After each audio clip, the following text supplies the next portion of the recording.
This is the Investor Connect podcast program. I'm Coss Marte. I'm the host of the show in which we interview angel investors, venture capital, family offices, private equity, and many other investors for early stage and growth companies.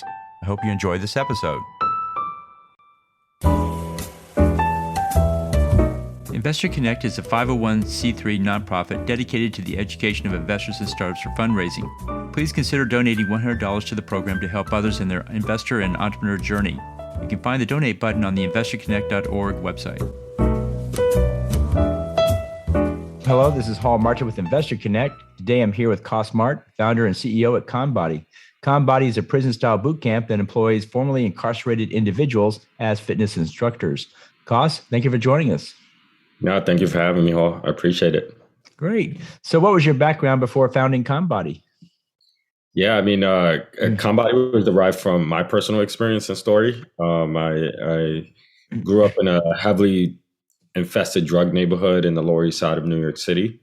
And as a kid, I grew up with not much. And my mom immigrated from the Dominican Republic when she was pregnant with me. And we ended up in this neighborhood where I saw drugs day in and day out. And as a kid, people would ask me, what do you want to be when you grow up? And I would tell them I wanted to be rich. And the first avenue I received to become rich was through the world of drugs. I started dealing at 13, and by the age of 19, I was making over $2 million a year. I was running one of the largest drug delivery services in New York City, but everything ended when I went into prison and was sentenced to 7 years in prison when I was 23 years old. When I got locked up, that's when I found out I had all types of health issues. Doctors in prison told me if I didn't eat correctly or work out, that I could probably die of a heart attack within 5 years. And being sentenced to 7 and told that I was going to live in 5 or be dead in 5, I was like, I need to start moving. So I worked out obsessively. I lost over 70 pounds in 6 months. And then I started this whole workout program in the prison yard. I helped over 20 inmates lose over 1,000 pounds combined. So I took that same workout method, I implemented on myself. I was doing it with other inmates. And it was not towards the end of my incarceration where I was thinking I was about to be released and I was thinking about like what I really wanted to do in my life, was when I call it a spiritual awakening, while I was sitting in solitary confinement, where I thought about CONBODY and I came up with a business plan. Great. Well, the fitness is an interesting space to be in. What's your advice for people investing in fitness? People investing in fitness, I don't know. There's so many categories in fitness right now. I mean, there's just like you have the virtual, you have in person, you have classes, you have gyms, you have equipment. For me, I have the more experience on like the virtual offering and the subscription model basis. So we have a subscription model that teaches fitness classes through virtual live videos and pre-recorded videos. And then we also have a fitness studio where we teach classes at. So I know more of that, but my advice, I would say, it depends. What is that person looking to do, and what's their 5-year, 10-year plan? Where do they want to take this at? And see what if your visions align with that person, and if you believe in that individual, that if you believe in that individual, if he's going to take it to that or she's going to take it to that level. Well, that's good advice. Well, let's talk about the state of the fitness sector out there. You mentioned there's many different sectors. That's interesting. And you're working both online and offline. But how do you see the fitness industry evolving from here? Where do you see it's going?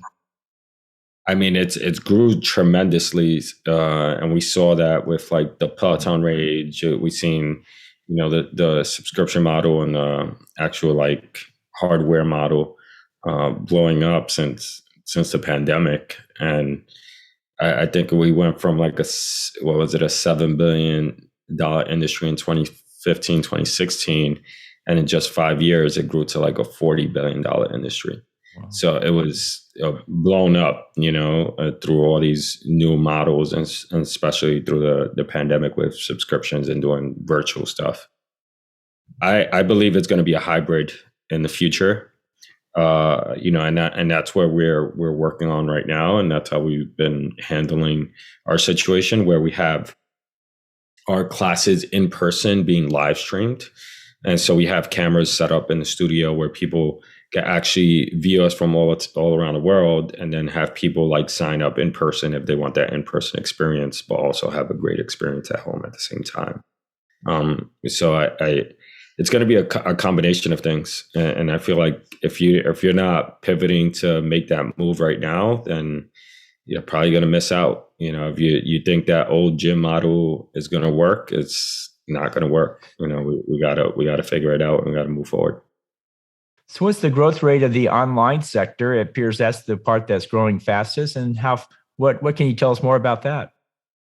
Yeah, I mean, for me personally, I mean, it's grown tremendously, primarily since the pandemic, and November, December, January for us. Like it was tough with Omicron in person, but the virtual stuff just picked up for us, and what we've created was a model that's very affordable, easy to do, and it has a mission behind it. I feel like a lot of people today are investing in companies that are mission oriented, and there's where the customer base is following. A lot of our customers could have the options to go to SoulCycle or Barry's or F45. They have the funds, but they want to invest in us, not only because we have a great product, but we also have a mission behind us. And I feel like it's a combination of things. Great. So what are the challenges in running a fitness company in today's market? What have you been facing putting your program together? I think for us, we've been successful on like being very unique and speaking out from all the saturated noise of the vanity workout. I feel like what we have is different because we have a mission behind it. We're employing people that have been incarcerated. We have something that hasn't been done before, and now there's people like piggybacking that we see, doing stuff in other parts of the world. Like I've seen a company in Spain and Australia trying to do similar concepts as us. But yeah, I mean, it's a saturated market. We could see that there's a fitness studio and everywhere. But you gotta be unique. You gotta be different, and I feel like that's how we broke through all the saturation. Great. Well, you talked about CONBODY being a recurring revenue, a subscription model with an online component. Can you tell us more about CONBODY and how you fit into the overall fitness landscape? Yeah, I mean, we're not a Peloton or there's a bigger companies like that have IPO'd. But that's where I wish to be, IPO or be acquired eventually. We're so small. I haven't been able to raise a lot of funds. Primarily in the beginning was, my background. I've been incarcerated and I didn't go to college. I didn't graduate or anything like that. I figured it out and self-educated myself and used the transferable skills that I had from the streets to doing it legally, and self-taught a lot of the stuff that I know today. But yeah, we do fit in a unique market. We feel like we could take advantage of the market and disrupt it. I feel like there's no other fitness studio or fitness, recurring model online that actually has a mission orientated, a goal behind them. And I feel like what we are doing, we're creating a movement to hire as many people coming out of the prison system as possible. We have so much talent, untapped talent, from people that have been incarcerated. I feel like the smartest, most charismatic, and primarily I trust more people that have been incarcerated because they're more loyal than this people that's been in the streets. You'd be surprised. I mean, I've been doing this for 6-7 years now, and I have people, my retention rate for employees are 4 years right now. So like once they come with me, they want to stay with me, unless they want to reach another goal. And I've helped other people transition to doing other stuff. So for someone who's incarcerated, it can be hard to find a job, and I guess you're making that much easier for them to actually find a good, interesting job. How does that work?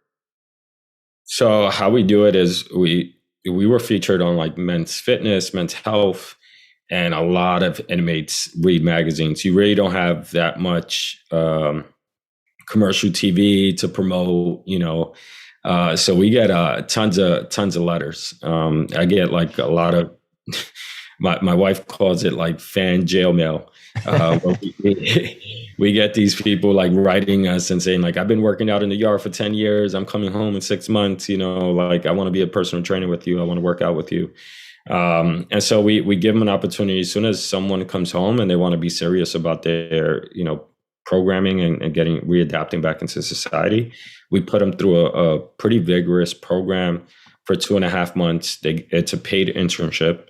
If they do well and they graduate and they get, the certification through that program that we offer, then we work on onboarding them on our platform. We onboard them as trainers in person too. You have any requirements for someone to enter the internship program? Is it very selective, or can anyone join? Anyone could join. We haven't we don't have people that have like sexual misconduct or any like sexual history behind them. We work with a lot of females. I don't feel comfortable right now at this position or ready to take on that task. But we take in anyone, whether it's a violent crime, and a lot of people, think about, well, you hire violent offenders, yeah, but a lot of stuff is skewed because we could consider somebody as a violent offender that had a fight with their brother or sister, and then the cops were called, and now you have an assault charge, and it was just a simple like rumble or a bar fight, and now we hear assault, and so we have this perception as this animal predator type of individual, and that's what I feel like we've done very successfully, is like really change a lot of perceptions on what other people see former incarcerated people as. Great. And what's the advantage of an incarcerated person taking the job versus just anybody off the street? Do they have any special skills, or are they better at it in some way? I feel like a lot of people that I hire are just so much hungrier and so much loyal, and they're eager to learn, and they feel so appreciative to be part of our family, basically. I mean, it's just a different type. We run a different type of company. It's more of a community base, and we help them with all types of, resources on the back end. We help with housing, we help with clothing and all types of stuff that they need, anything financial help, planning. So it's more than just like, hey, here's a job, and I feel like a lot of people that want a regular job, and I get people that reach out to me, who want to work with us, or qualified trainers. But it's for them, it feels like, or for me, it feels like it's just like a basic person that they just need a 9 to 5 and they just want to leave. And the people that we hire, it's not a 9 to 5 gig for them. It's like, I'm working after hours, I'm promoting, I'm working with the brand, I'm talking to clients, and it's just more of a community than just a regular 9 to 5 job. Great. Well, let's talk about the business itself. Are you planning to expand through franchising, or what's the business model going forward to do expansion? Yeah, right now I have maybe over 80 franchise requests. And that's something that I'm really exploring. We get all these requests that want to open up here and there, but probably about 20% of them are real. I'm having conversations. I feel like I need to raise money to take on that path, legal fees and learning. And I'm also educating myself on what franchise laws mean in different states and the criteria of that. But right now, at the current moment, I'm really concentrating on expanding online. I feel like we could service an excellent product, and you could do this anywhere, anytime, with no equipment and just your body weight, and see actual results and support a mission. And we've done that pretty successfully. And right now I'm working with closing out B2B contracts. And so I want to subsidize companies, their employees, fitness. And I feel like we could do that for a very minimal price. Today, we charge bigger companies $10 per person per month to do our workouts. We have a contract with RGA, one of the biggest marketing firms. We have people on our platform from there. We have people from Vice. We have people from VaynerMedia who are using our product and is subsidized by their company. And then their company is meeting their social responsibility as well as giving back to a company that's not only a person of color but a person that's doing the right thing to help humanity and people and give people second chances. There's many different kinds of fitness workouts. There's strength, cardio, yoga, Pilates. There's so many different types. Which ones do you focus on? So I created my own method. I call it a prison style boot camp. It sounds intense. Anybody could do it. My mom is 67 years old and she does this 4 times a week. She's a beast and she's in shape, but I have people that weigh over 300 pounds working on our program. Then I have people that are 125 pounds, but what we do is set the bar really high, and it's a 45-minute workout nonstop. You might have heard of like HIIT programs, high intensity interval training. You take 45 seconds, you work people out and then take a break. What we do is 45 minutes and then you take a break. It's nonstop movement. We mostly work on different parts of your body every day of the week. And that's how we operate. I guess you call that UHIIT, ultra high intensity interval training. It's 45 minutes without stopping. That'll get you in shape pretty fast, I think. Yeah. Cool. Well, in the last few minutes that we have here, what else should we cover that we haven't? If you're a person that believes in second chances and wants to give back to society in a certain way, and I feel like we have so much untapped talent, and for those who are listening, and not really interested in the fitness industry, consider those individuals that are applying, who have a record and want a second chance. I'm not going to tell you everybody's going to work out. I'm not going to promise you that. But from what I've seen, I've seen the most loyalist people, and I want people to change their perception. And then and also support us. If you want to work out, if you want to excellent and great workout with us, sign up. It's very affordable, $14 a month. Come check us out at CONBODY.com. Great. How best for listeners to get back in touch with you personally? You can personally email me. I'm pretty on top of my emails at Coss Marte, Marte at CONBODY.com. You can hit my Twitter up. You can hit my Instagram up. I'm pretty active on both pages. So there's where you can hit me up. And also at CONBODY, where we have somebody handling all our social platforms at CONBODY. Great. We'll include that in the show notes. Want to thank you for joining us today and hope to have you back for a follow-up soon. Yeah, I appreciate it. Thank you. Investor Connect helps investors interested in startup funding. In this podcast series, experienced investors share their experience and advice. You can learn more at investorconnect.org. Paul T. Martin is the director of Investor Connect, which is a 501c3 nonprofit dedicated to the education of investors for early-stage funding. All opinions expressed by Hall and podcast guests are solely their own opinions and do not reflect the opinion of Investor Connect. This podcast is for informational purposes only and should not be relied upon as a basis for investment decisions.